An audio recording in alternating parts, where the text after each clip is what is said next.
ये सब किसी के इशारे पे खेल होने लगता है। आतंकवादी सडनली तेज हो जाते हैं, फिर शांत हो जाते हैं, स्कूलों में आग लग जाती है। ये ऐसे ही नहीं हो रहा है।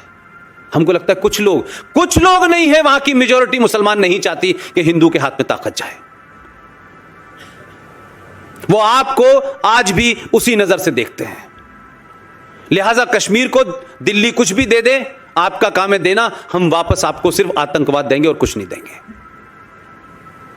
और इसी सरकार के अंदर जम्मू कश्मीर में 57 एक्ट कानून जम्मू कश्मीर की विधानसभा में ऐसे बने हैं जो एंटी हिंदू और एंटी इंडिया हैं। कोई बोलता नहीं है इसके बारे में, कोई नहीं बोलता है। हम आतंकवाद को से लड़ रहे हैं कि उसे बढ़ावा दे रहे हैं? आतंकवाद क्या है भाई? कुछ गुंडे पाल रखे हैं जिनका नाम हुर्रियत है, वो अपना कैलेंडर जारी करते हैं हर हफ्ते उनका कैलेंडर जारी होता है। मंगल को यहां बंद रहेगा, बुध को यह होगा, फलाने दिन प्रोटेस्ट होगी, उन्होंने कैलेंडर जारी करते हैं, उन्हें कोई नहीं पकड़ता भाई। लेकिन हिंदुस्तान से कोई दीवाना बनारस से चला जाए, इलाहाबाद से चला जाए, मुंबई का चला जाए कि भाई मैं वहां जा रहा हूं, लाल चौक पे झंडा फहराऊंगा, तो लाल चौक पे तिरंगा फहराने में उसकी पिटाई इतनी होती है कि वो आईसीयू में चला जाता है। लेकिन जम्मू कश्मीर राज्य में आईएस का झंडा खुलेआम फहराया जाता है। एक मुझे बता दीजिए कि जिसने आईएस का झंडा भारत की धरती पे फहराया हो, जम्मू कश्मीर में फहराया हो, उसको किसी ने गोली मारी हो, उसको किसी ने पीटा हो, उसको कोई जेल हुई हो, बल्कि वो तो वहां मुजाहिदीन कहलाते हैं। और दूसरी मक्कारी, ये आईएस के झंडे पे क्या लिखा होता है पता है कुछ आप लोगों को? एक काला सा झंडा लेके लोग खड़े होते हैं, उस पे क्या लिखा होता है? उस आईएस के झंडे के ऊपर लिखा होता है ला इलाहा इल्लल्लाह मुहम्मदन रसूलुल्लाह। कुरान मजीद का पहला कलमा जो है उस झंडे पे लिखा होता है। मुसलमान उसको लेके चलते हैं और उसको आगे रख के पुलिस पे, आर्मी पे गोली चलाते हैं, उनके ऊपर तेजाब फेंकते हैं। मेरा एक सवाल उन मुसलमानों से है जो इस्लाम के बड़े पक्के मुसल्लत ईमान है, जिनका जो कुरान की हदीसों का हवाला देते हैं, आयतों का हवाला देते हैं, जो डेनमार्क के अंदर कोई आदमी मोहम्मद साहब की शान में गुस्ताखी करते हुए उनकी शान में कुछ ऐसा कर देता है कि उनकी कार्टून बना देता है, और उस कार्टून बनाने से इस देश में बनता डेनमार्क में है, भावनाएं दिल्ली में भड़क जाती हैं, अलीगढ़ में, रामपुर में, आजमगढ़ में दंगे होने लगते हैं। लाहौर में था जब ये घटना घटी, वहां भी दंगे हो रहे थे। मैंने कहा मोहम्मद से इतना प्यार अच्छा लगता है, हमको भी होना चाहिए, आपके पैगंबर है भाई। लेकिन हिंदुस्तान के मुनाफिक और मक्कार मुसलमान, मुझे ये बताओ, तुम मोहम्मद का नाम लेके आईएस के झंडे पे जब कुरान शरीफ का पहला कलमा लिख करके तुम कहते हो ला इलाहा इल्लल्लाह, और उस एक सर्किल में लिखते हो अल्लाह, मोहम्मद और रसूल, तो ये तुमको शर्म नहीं आती कि अल्लाह का नाम आतंकवाद के लिए इस्तेमाल हो रहा है? पहला कलमा आतंकवाद के लिए इस्तेमाल हो रहा है, पुलिस पे गोली चलाने के लिए हो रहा है। लिहाजा मेरा मानना है कि तुम मक्कार हो। तुम डेनमार्क में कार्टून बनाने वाले आदमी के खिलाफ फतवा जारी करते हो। एक आदमी सलमान रश्दी ने कुरान शरीफ के बारे में कुछ लिख दिया, तुम फतवा जारी करके उसको मारने की बात करते हो। एक औरत जिसको उसके अपने घर वालों ने सताया हो, कम्युनिस्टों की सरकार में रही हो, रात भर भागती रही हो, हमारी दोस्त है वो एक अलग बात है, लेकिन दिल्ली में वो औरत आज भी अंडरग्राउंड रहती है, उसके टेलीफोन नंबर पे बात नहीं हो सकती है। उस तस्लीमा नसरीन को उसने कुछ लिख दिया था, गलत नहीं लिखा है उसने, वो आज भी दृढ़ है अपनी बात पे। उसका तो कत्ल तुम करते हो भाई, लेकिन मोहम्मद की शान में आईएसआई का झंडा बन जाता है। अल्लाह मोहम्मद का नाम लेकर के लोग झंडा चलाते हैं, अल्लाह मोहम्मद का नाम लेकर के इस देश में कत्लो गारत करते हैं। तुम उनके खिलाफ क्यों नहीं आवाज उठाते हो, उनको क्यों नहीं मारते हो, ये भी बताओ। ये जैश ए मोहम्मद क्या है भाई? ये क्या जैश ए मोहम्मद है? जैश ए मोहम्मद का नाम जानते हैं आप? क्या है इसका मतलब? सल्लल्लाहु अलैहि वसल्लम, प्रॉफिट मोहम्मद साहब की फौज। अब अल्लाह के नाम से, मोहम्मद के नाम से आप दुनिया के क्रूर काम कर रहे हो। अल्लाह ने कहा है या नहीं कहा, यह डिबेट अलग हो सकती है, लेकिन अल्लाह के मानने वाले मोहम्मद का नाम लेके आतंकवादी संगठन बनाते हैं। न पाकिस्तान में कोई बोलता है, न भारत का मुसलमान कोई बोलता है। अगर गलती से कोई हिंदू मोहम्मद साहब की शान में कुछ कह दे तो तलवार उठा लेते हैं। तो ये तलवार अल्लाह ने सिर्फ हिंदुओं को मारने के लिए उठाई थी कि मुसलमानों से भी कहा था कि अगर तुम भी उसके खिलाफ जाओगे तो तुम्हें उसके खिलाफ भी तलवार उठानी चाहिए? ये मक्कारी है, ये झूठ और फरेब इस देश में चल रहा है। कोई संगठन दुनिया का ऐसा इस वक्त नहीं है इस्लामिक वर्ल्ड का जिसमें मोहम्मद का नाम ना हो, अल्लाह का नाम ना हो, कुरान का नाम ना हो, शरिया का नाम ना हो, हदीस का नाम ना हो, लेकिन धड़ल्ले से ये व्यापार चल रहा है और डराया जा रहा है। तो ये जैश ए मोहम्मद नहीं तो किया था, ये जो अभी अभी कश्मीर में हुआ है। और जब ये घटना घटती है तो उसी यूनिवर्सिटी में जिसमें मैं पढ़ा था, वहाँ का एक PhD करा हुआ लड़का लिखता है, क्योंकि कोई उड़ी फिल्म आई है उसमें कुछ कहा है हाउस द जोश, ये शायद उसका कोई, उस लड़के ने जो PhD कर रहा है अलीगढ़ मुस्लिम विश्वविद्यालय में, उसने लिखा हाउस द जैश। इस घटना के बाद उसे पर नहीं पकड़ा किसी ने, उस सोच को वहीं नहीं रोका उसने कि वो भारत की सेनाओं पे हमला करने वाले संगठन के बारे में तंज कसते हुए, आपको चढ़ाते हुए लिखता है हाउस द जैश। कुछ नहीं होता उसके ऊपर। इस हमले के बाद नॉर्थ इंडिया के अखबार अगर कितने आते नहीं आते, कोई शहर ऐसा नहीं था उत्तर प्रदेश का, बिहार का, जहां लोगों ने कमेंट करने, लिखने, मैसेज करने में तमाम भारतीय सेना को गाली न दी हो और इस बात का फख्र न करा हो कि 40 फौजियों को जैश ए मोहम्मद ने मारा है। जिस आतंकवाद से आप समझ रहे हैं कि यह आतंकवाद पाकिस्तान ने किया है, वो तो पैदा हुआ ही इसीलिए है, उस पर तो सेकंड थॉट ही नहीं है। इसको बार बार ये कहना पाकिस्तान ने किया है, पाकिस्तान ने किया है, पाकिस्तान का हाथ है, भाई पाकिस्तान का हाथ नहीं, पाकिस्तान का पैर, गला, सब कुछ है इसमें। लेकिन ये कह देने से बात नहीं बनेगी ना भाई। पाकिस्तान क्या कर रहा है वो समझ में आता है, लेकिन इस देश में आपने 70 साल में गंगा जमुना तहजीब के चलते 500 से ज्यादा कश्मीर बना दिए हैं। घर घर लड़ाई हो रही है। आपको अंदाजा नहीं है, दिल्ली जैसी जगह के अंदर हिंदुओं के घरों के सामने, मैं कॉलोनी का नाम देता हूं, गूगल पे जाके सर्च करिए, श्रीनिवासपुरी, साउथ दिल्ली की कॉलोनी है। एक नया हथियार निकला है कि हम अपना धार्मिक डिमॉन्स्ट्रेशन इतना ताकतवर करेंगे कि अगर उसको कोई देगा तो अरे साहब देखिए साहब, हमारी धार्मिक भावनाएं भड़क जाएंगी। उस गली के अंदर नमाज पढ़ने की प्रथा शुरू हो गई कि आप जुमे में 1 घंटा नमाज पढ़ेंगे। उतनी देर तक हिंदू अपनी खिड़कियों को बंद कर लेते हैं, दरवाज़ों को बंद कर लेते हैं। और करा क्या कि धीरे धीरे घर के आप उनके आंगन में चले गए, आप उनकी छतों पे जाने लगे। वो इतना डर गए कि दिल्ली जैसी जगह में श्रीनिवासपुरी से 50 हिंदू परिवार मकान छोड़ के चले गए। ये दिल्ली की बात बता रहा हूं मैं आपको। मालदा में हुआ सबको पता है, कैराना में क्या हुआ सबको पता है, रामपुर में क्या हो रहा है सबको पता है, अलीगढ़ में क्या हो रहा है सबको पता है, लेकिन बाकी जगहों की खबरें ही नहीं आ रही। ये आतंकवाद मेरे लिए ज्यादा खतरनाक है। ये टेलीविजन के ऊपर रहमानी, सलमानी, शैतानी, छोटे भाई का पजामा, बड़े भाई का कुर्ता पहन के अजीब अजीब वेशभूषा में लोग आते हैं, क्या क्या बकवास करते हैं। एक कहता है बाबर ने भारत को सभ्यता दी है, दूसरा कहता है कि औरंगजेब रब्बुल आलमीन था। वो औरंगजेब को महिमा मंडित करते हैं भाई।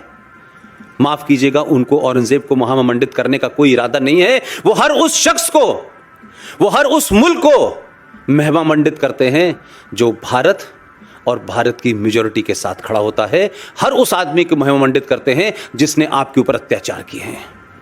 उनका औरंगजेब से कोई संबंध नहीं है। सिर्फ इसलिए कि औरंगजेब ने जो किया, बाबर ने जो किया, शाहजहां ने जो किया, आपको जलील करने के लिए आप लगातार उस कुंठा में रहें, उस इंफिनिटी कॉम्प्लेक्स में रहें, उस एहसास कमतरी में रहें। इसलिए हर वो चीज के साथ वो वर्ग खड़ा हुआ है जिसमें आपको छोटा बौना दिखाया जा सके। हम आतंकवाद से लड़ाई कतई नहीं लड़ सकते। हम बहुत गलतफहमी में हैं।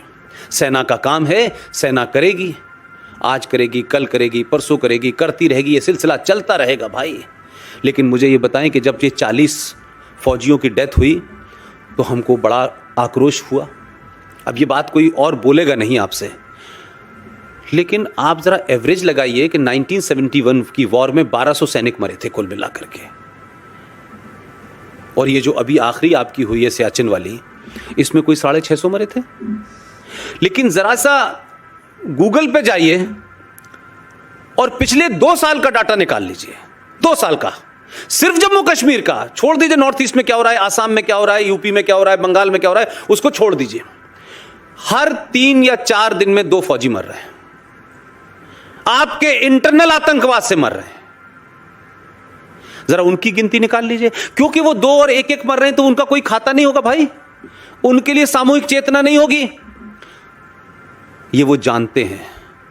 1971 वॉर के बाद पाकिस्तान को यह पता चल गया था कि वो सीधे तौर पे भारत से नहीं लड़ता, ना लड़ सकता है, तो उन्होंने एक डॉक्ट्रिन को ईजाद किया जो भारत के कुछ समझदार लोग जानते हैं लेकिन भारत के समाज को नहीं पता है। 1971 के बाद वो एक डॉक्ट्रिन तैयार हुई और उस डॉक्ट्रिन का काम था bleed India with 1000 cuts. Bharat को 1000 जख्म दो जो लगातार रिश्ते रहे।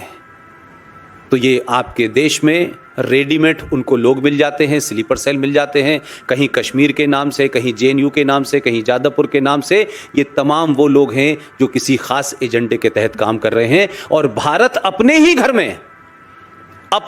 में लड़ रहा है। लिहाजा ये लड़ाई पाकिस्तान को माइनस भी कर दे थोड़ी देर में तो आपके यहाँ बड़ी भयावह है। इसलिए ऐसा नहीं होता कि यकायक एक शख्स एक यूनिवर्सिटी का वाइस चांसलर रहता है, माइनॉरिटी कमीशन का चेयरमैन रहता है, ईरान में राजदूत रहता है, भारत का उपराष्ट्रपति बनता है, 2-2 बार बनता है और उतरते ही उसको डर लगने लगता है कि मुसलमान भारत में, डर लगता है उनको। अब उस हामिद अंसारी से ये पूछो भाई कि अगर तुम्हें ये पता चल गया सारा मलाई खाने के बाद कि अब इस मुल्क में डर लगता है तो बर्मा के बॉर्डर पे जाओ, वहां से जो रोहिंग्या मुसलमान आ रहे हैं उनको वहीं रोको भाई को, मत जाओ इस मुल्क में। मुझे डर लग रहा है, तुम्हें भी डर लगने लगेगा, मत जाओ इस मुल्क में। वो मक्कार वहां नहीं जाता है। इसलिए आपके शहर के कुछ लोग, उनको 2015 में एक साहब को डर लगा कि डर लग रहा है, वो अपनी बीवी से बेडरूम में कह रहे थे कि हम सुबह निकल चलते हैं, हमें डर लग रहा है, लेकिन अभी तक गए नहीं, वो चले जाते, हमने रोका नहीं था। फिर शिकायत 2018 में एक साहब को डर लगने लगा, वो मेरी यूनिवर्सिटी से पढ़ के आए थे, मेरे सीनियर हैं, उनको भी डर लगने लगा। मुझे ऐसा लगता है कि हर जो कंपोनेंट है उस समाज का, वो जुडिशरी में हो, वो सत्ता में हो, वो विपक्ष में हो, वो कश्मीर में हो, वो आसाम में हो, वो फिल्म इंडस्ट्री में हो, वो क्रिकेट में हो, वो हॉकी में हो, एक कोऑर्डिनेटेड अटेम्प्ट है, एक दूसरे के तार हैं ये, कि जो जिस हैसियत में है उस हैसियत में इस मुल्क को अपने पंजों पे खड़ा रखो। इस मुल्क की जो पहचान है उस तरफ लोग न बढ़ें। जैसे ही बढ़ते हैं आप, क्या वजह हो गई भाई कि अभी यकायक डर लगने लगा? मैंने इतनी घटना बताई इस देश के अंदर, कभी डर नहीं लगा। 350, 400, 500 लोग आपके मुंबई बम धमाकों में मरे, किसी ने कहा था कि डर लग रहा है? किसी को डर क्यों नहीं लगा भाई? लेकिन अब डर शायद इसलिए लग रहा है कि हम जैसे लोग, GD बख्शी जैसे लोग, RSN, सुशील पंडित, गौरव आर्या और तमाम वो ताकतें जिनको लगता था कि 70 साल, हमारे यहाँ कहा जाता है, यूपी में कहावत है कि 7 साल के बाद जो कूड़ा डालने की जगह होती है ना, कहते हैं 7 साल बाद तो उसके भी दिन बदल जाते हैं, तो कूड़े के ढेर की जगह कोई मकान बन जाता है, कुछ अच्छी जगह बन जाती है। इस देश को 70 साल लग गए, ये कूड़े का ढेर साफ हो रहा है, ये ढेर बदल रहा है। तो लोगों को लगता है कि वीर सावरकर के बारे में उत्तर प्रदेश में चर्चा हो रही है, सुभाष चंद्र बोस क्या थे इसकी चर्चा हो रही है। भारत का प्रधानमंत्री 21 अक्टूबर को लाल किले पे जाके झंडा फहराता है, मानता है, कहता है कि यूनाइटेड भारत का पहला प्रधानमंत्री सुभाष चंद्र बोस था, उनके नाम से म्यूजियम बनाया जाता है। ऐसे ही नहीं है कि कहीं किताबों में मुझे रंजीत भाई बता रहे थे कि सावरकर जी कहते थे कि संसद जो है वो एक मंदिर है, तो हमने मंदिर के सामने किसी को झुकते तो पहली बार ही देखा है। तो अगर ये मंदिर था और ये सावरकर साहब को समझ आ गया था, तो 70 साल बाद सावरकर का मानने वाला सीधे रूप में हो या घुमा करके हो, ये क्या वजह है कि आज ही का दिन चुना स्ट्राइक करने के लिए?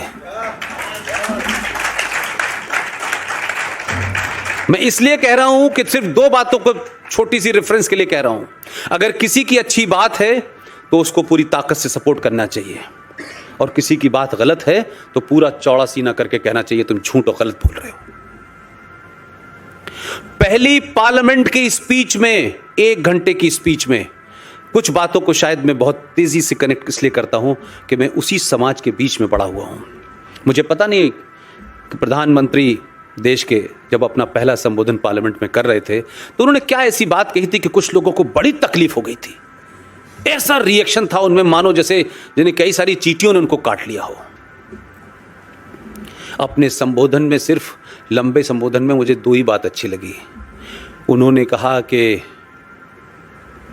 700 साढ़े 700 साल की गुलामी की वजह से हम अपनी पहचान भूल गए हैं। हमारा पुरुषार्थ 5000 साल पुराना है। कुछ लोगों को बड़ी तकलीफ हुई कि अरे 750 साल कैसे कह रहे हैं, हम तो गुलाम सिर्फ 250 साल थे। यानी वो जो आए थे वो हमारे मेहमान थे। बाबर से लेके जितने चचा आए थे हमारे, वो हमारे मेहमान थे। उनको लगा पहली बार इस आदमी ने उस जगह चोट की है जिसको इस देश के अंदर इतिहास में पढ़ाया जाता है। बाबर महान था, अकबर महान था, ये महान था, वो महान था, ये किया। उन्होंने कहा यार ये तो हमारे दौर की बात हो गई, तो हमारे आइकॉन के बारे में तो कह रहा है कि उन्होंने देश को गुलाम बनाया था। तो उनको सबसे पहले तकलीफ हुई। और पहली मन की बात में एक कहानी सुनाई थी। वो कहानी बहुत पुरानी है, मुझे नहीं लगता कि उसमें कोई नई बात है, लेकिन उस जहां वो बैठा हुआ है,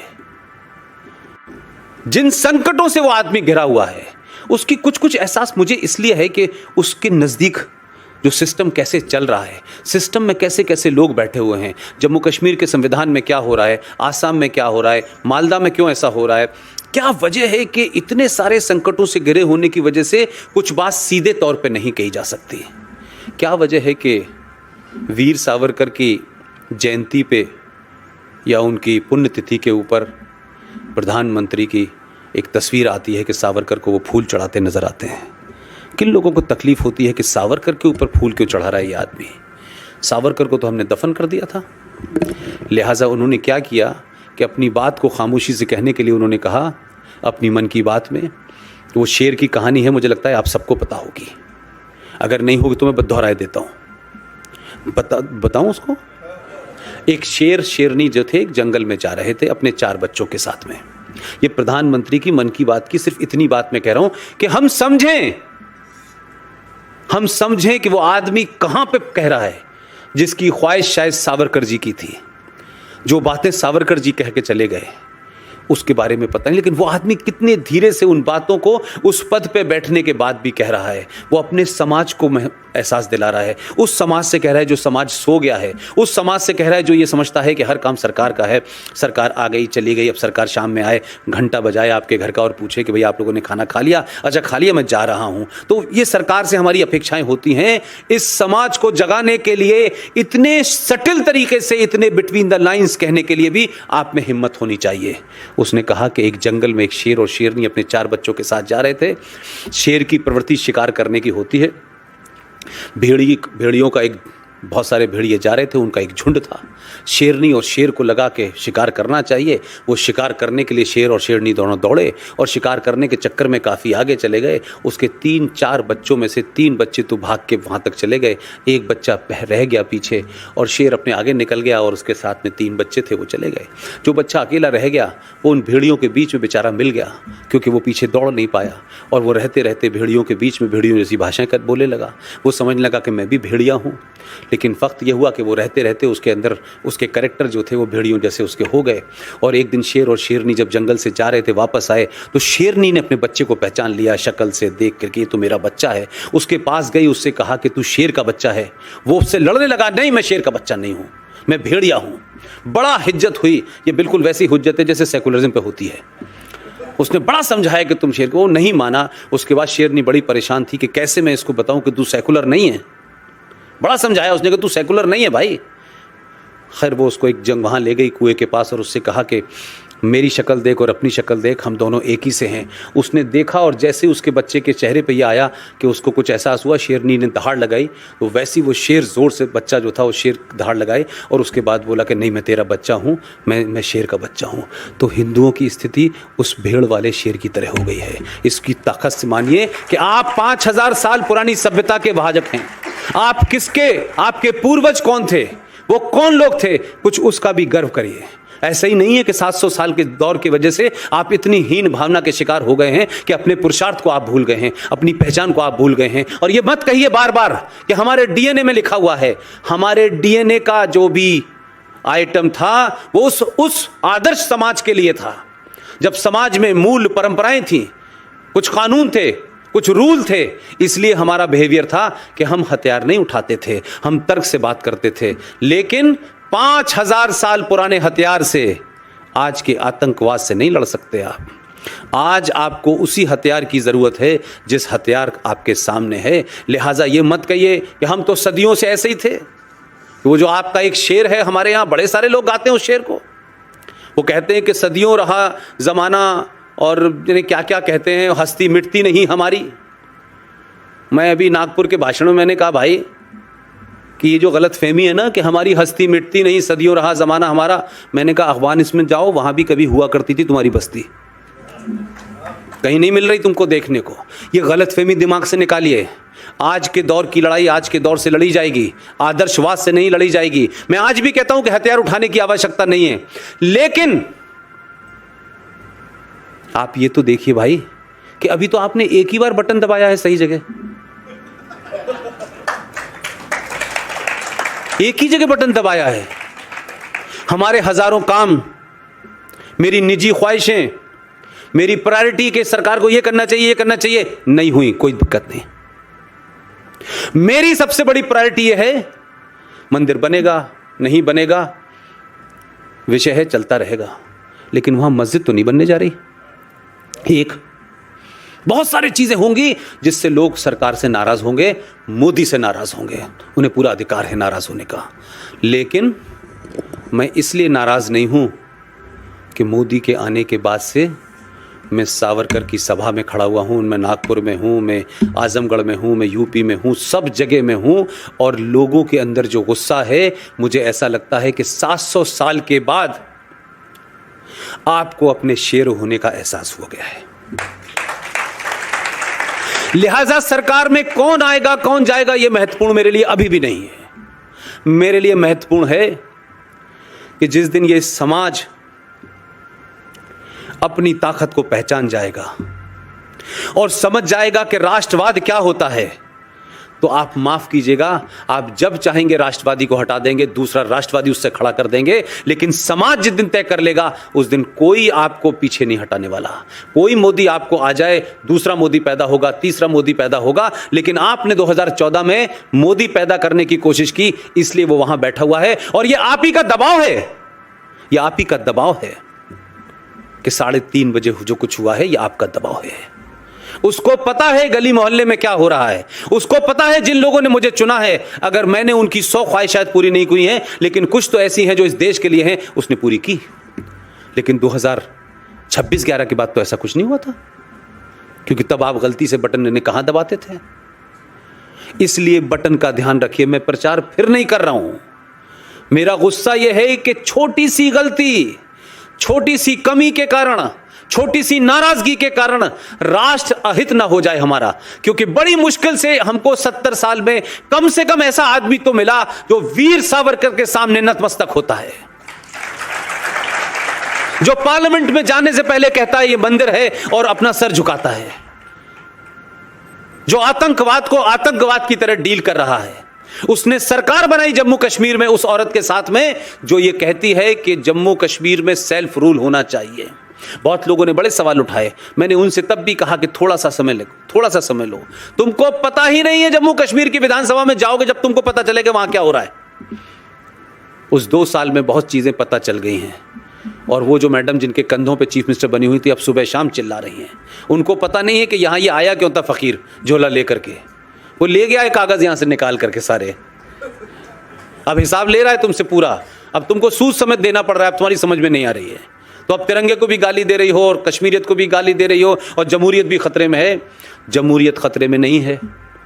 इस देश का मक्कार मुनाफिक जो इस मुल्क को ग़ज़वा-ए हिंद में लाना चाहता है, जो निज़ाम मुस्तफ़ा स्थापित करना चाहता है, उन लोग ज़रूर ख़तरे में हैं। पता नहीं आप लोग कुरान नहीं पढ़ते।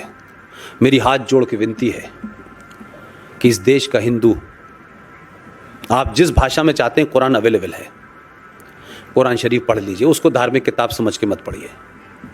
आप मानिए कि किताब है, जैसे प्रेमचंद की कहानी पढ़ते हैं, जैसे सावरकर का इतिहास पढ़ते हैं, आप उसे सिर्फ पढ़ डालिए। पढ़ने के बाद जो भी कुछ मैं कह रहा हूं, मुझसे 1000 गुना आप यही बात कहने लगेंगे। उसमें जो लिखा हुआ है उसको छुपाया गया है, जो नहीं लिखा है उसका प्रचार किया जा रहा है, और पूरी दुनिया के अंदर उसी कुरान की आयतें, हदीस का जिक्र कर कर के पूरी दुनिया में हत्याओं को, आतंकवाद को जस्टिफाई ठहराया जा रहा है। चाहे अलकायदा हो, जैश ए मोहम्मद हो, हुर्रियत हो, तमाम जगह कुरान का ही हवाला दिया जा रहा है। और वही लोग दे रहे हैं, कोई हिंदू पंडित नहीं दे रहा है, मौलवी मुफ्ती दे रहे हैं हवाला उस कुरान का। भाई पेज नंबर 3 पे ये लिखा है, पेज नंबर 8 पे ये लिखा है, पेज नंबर 6 पे ये लिखा है। भाई उसको आप तो पढ़ लें।